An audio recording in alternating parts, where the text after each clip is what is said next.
Hi, your good friend Charles here with another gaming video. So every console's looking for its killer app.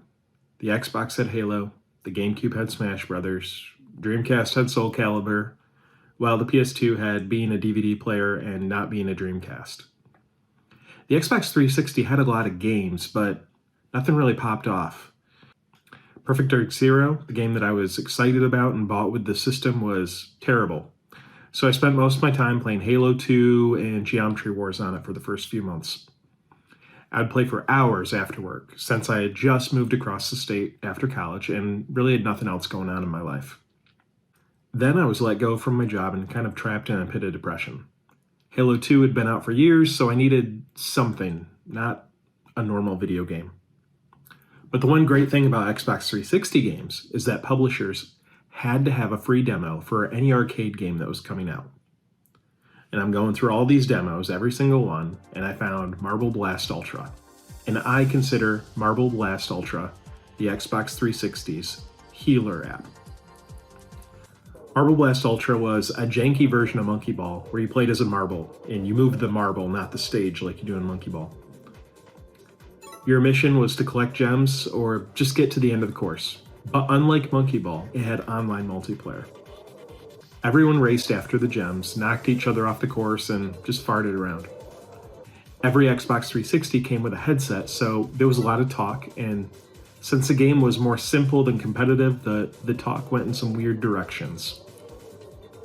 After buying the full game for 800 Microsoft points, or $10, I took part in these conversations, and eventually made a weird little family.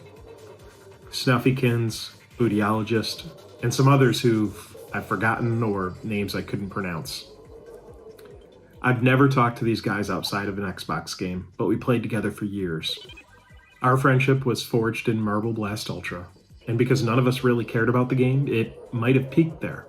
I'd told these online marbles things I'll never tell anyone, and vice versa. These guys gave me the courage to rebuild myself and find a new direction for my career.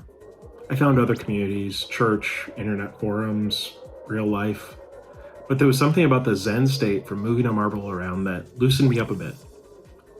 Maybe these other marbles saw a part of me that my neuroses and tics normally section off.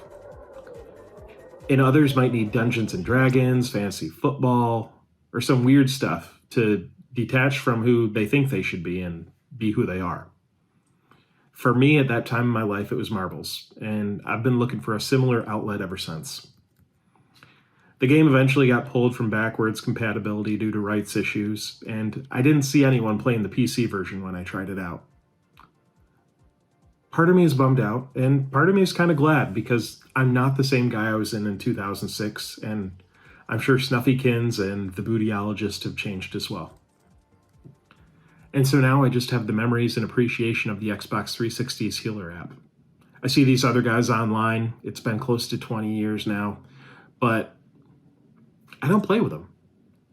But every time I see them pop up online or I scroll past their name or my wife asks me, what's a Bootyologist and how do I know them? I think of when I was able to make a real connection over a weird video game in one of the worst times of my life, and for that, I will be always thankful.